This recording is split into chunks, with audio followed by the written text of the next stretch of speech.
Sí, tal cual. Hoy es el día del autocuidado de la salud y nosotros acostumbramos a hablar de que las personas tenemos como una caja de herramientas, ¿no? Con recursos, y uno de los recursos del autocuidado son los medicamentos de venta libre. Ujú. Solo para aclarar, se trata de un grupo muy reducido de medicamentos que están destinados hacia padecimientos menores o leves que las personas pueden autorreconocer, ¿sí? Son medicamentos que no requieren de una receta para poder ser adquiridos en farmacia. Ujú. Y este grupo de medicamentos, digamos, ¿cómo se llegó a delimitarlo? ¿Qué características tiene que hace que uno pueda dispensarlo en una farmacia de esta forma y que la gente incluso pueda hacer esta autoadministración con que la hacemos tan cotidianamente? Es un grupo de moléculas que son muy antiguas y que son muy conocidas en el mercado de los medicamentos, que al ya saberse que tienen lo que se llama amplio margen terapéutico, que es utilizar con dosis bastante bajas, ya podemos producir el efecto terapéutico que deseamos, como puede ser los analgésicos, el ibuprofeno, el paracetamol, o medicamentos para situaciones que ya son muy conocidas por las personas, como pueden ser los antialérgicos, la gente que ya ha sido diagnosticada de alergia en algún momento de la vida. A lo largo de toda su vida se le presentan situaciones ya conocidas, digamos, en donde puede manifestarse alergia, o los pediculicidas para los piojitos de nuestros hijos, algunos multivitamínicos.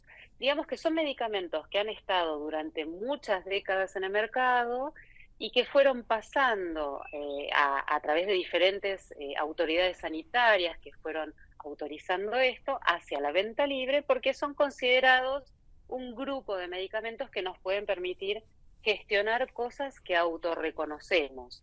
Se trata de medicamentos que se utilizan por periodos muy cortos y además todos estos medicamentos tienen un prospecto o información en su pack que siempre recomienda que si a las 24, 48 horas de usarlos el padecimiento no mejora o quizás hasta empeora, invita siempre a consultar al médico porque puede ya estar tratándose de una enfermedad o de algo más complejo, ¿no? Obviamente. Tal cual. Y, por ejemplo, ¿estos medicamentos se pueden consumir a criterio de la persona en base a, por ejemplo, ¿no? Si el dolor no se va, bueno, tomo más en un par de horas y si no se pasa, vuelvo a tomar, a lo que voy es si se puede tomar con esa libertad con la que muchas personas hoy vemos que lo hacen. Son medicamentos que permiten, digamos, esos niveles de no respetar lo que dice el prospecto, pero no es lo que se recomienda, digamos. Si yo tomo un ibuprofeno de 400 miligramos y el prospecto me dice que puedo volver a repetir la toma a las 6 horas o a las 8 horas y yo por ahí lo tomo a las 5 horas y media, no es tan grave, pero no es lo recomendable. Lo recomendable siempre es respetar lo que dice el prospecto. ¿Por qué? Porque que yo tome más cantidad o más dosis del medicamento no significa que eso me va a producir el doble del efecto o más efecto, ¿sí? Porque al igual que todos los demás medicamentos, tienen un metabolismo y entonces nuestro organismo no es que activa más cosas para que actúe más fuerte el producto, no va a cambiar eso, con lo cual no tiene absolutamente ningún sentido hacer eso. Así que siempre invitamos a que la gente lea el prospecto, sobre todo cuando se trata por ahí de un medicamento más nuevo y no tan conocido, para seguir las recomendaciones del prospecto, porque no vamos a ver algún beneficio o alguna cosa extra si no cumplimos eso, todo lo contrario. Claro, pero ahí usted está hablando de una situación que yo creo que nadie nace, que es la de leer el prospecto. Es más, hay gente que por ahí encuentra medicamentos en su casa que ni siquiera se sabe qué es, porque lo recortaron al blister o porque lo guardaron y ahora le cambiaron después donde estaba contenido. O sea, a veces también pasan esas cosas en la casa y lo que menos se piensa es dónde estará el prospecto. Bueno, De todos modos, si uno encuentra un blister cortado o un comprimido que no tiene muy claro de qué se trata, la recomendación es no tomarlo, Ujú. porque uno no sabe realmente qué es lo que está ingiriendo.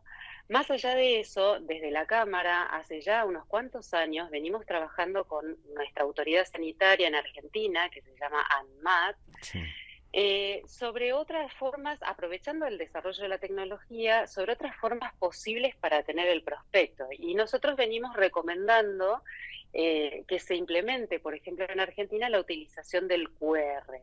Entonces, a través de sitios web o inclusive cuando uno va a la farmacia, si tuviera la posibilidad de tener un QR, podría rescatar el prospecto utilizando el QR desde su teléfono celular, por ejemplo, y lo podría llevar en su teléfono, digamos, ¿no? Porque uno cuando compra una cajita de un medicamento de venta libre y por ahí toma un comprimido, deja la cajita en la casa con el prospecto y se lleva por ahí el blister. Sí. Entonces, una forma que nos parece interesante, aprovechando el desarrollo de la tecnología y que la gente tiene cada vez más teléfonos inteligentes, es, por ejemplo, poder llevarlo a través de un QR. Es muy importante tener acceso al prospecto porque las advertencias y precauciones de uso tienen una razón de ser, no son porque sí o porque a alguien se le ocurrió, sino que tiene que ver con la experiencia de uso de esa molécula o de ese medicamento. De ahí surgen los prospectos, de experiencia de uso. Ujú, tal cual.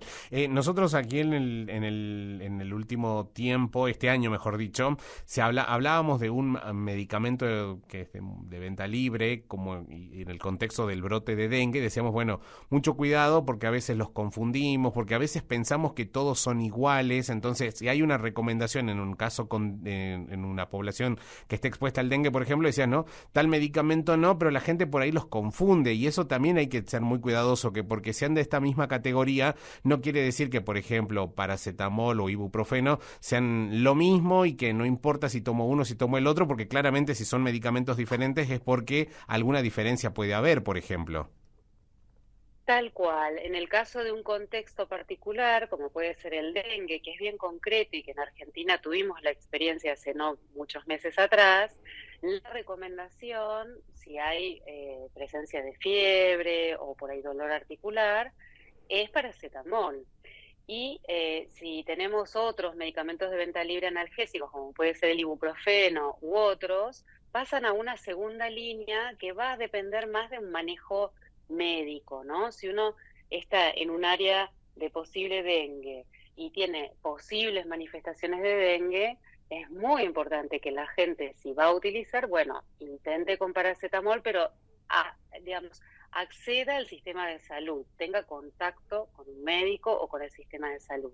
Eso es fundamental. Ahora, si no existiera esa particularidad, bueno, tanto uno como u otro pueden tener acción analgésica, pueden bajar la fiebre, etcétera, que es lo que también se recomendaba en pandemia, ¿no? Al principio, cuando no se conocía muy bien si los medicamentos producían alguna interferencia con el COVID, también se recomendaba más uno que otro, y después con el tiempo se descubrió que no había diferencia, ¿no? Pero eso, de nuevo, eso fue la la Claro. experiencia de lo que estaba sucediendo.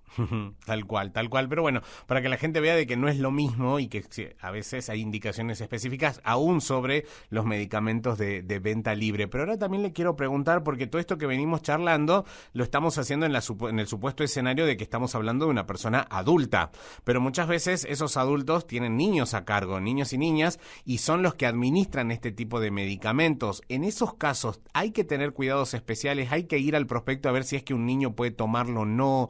¿Qué recomendación se puede dar en ese caso? ¿Doctora? Me parece que la perdimos a la comunicación, a la doctora. A ver, no, me parece que nos está escuchando. Doctora, ¿nos escucha? Estoy escuchando entrecortado, pero creo entender la pregunta. ¿Ustedes me escuchan? Ahora sí le escucho perfectamente, doctora.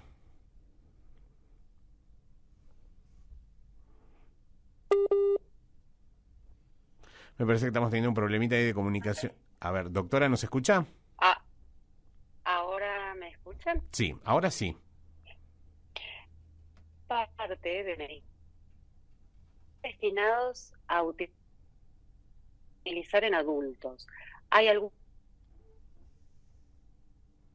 a nivel pediátrico, ¿no? Por ejemplo, algunos jarabes para la fiebre, algunos múltiples o algunos jarabes para la tos. Siempre hay que referir al prospecto.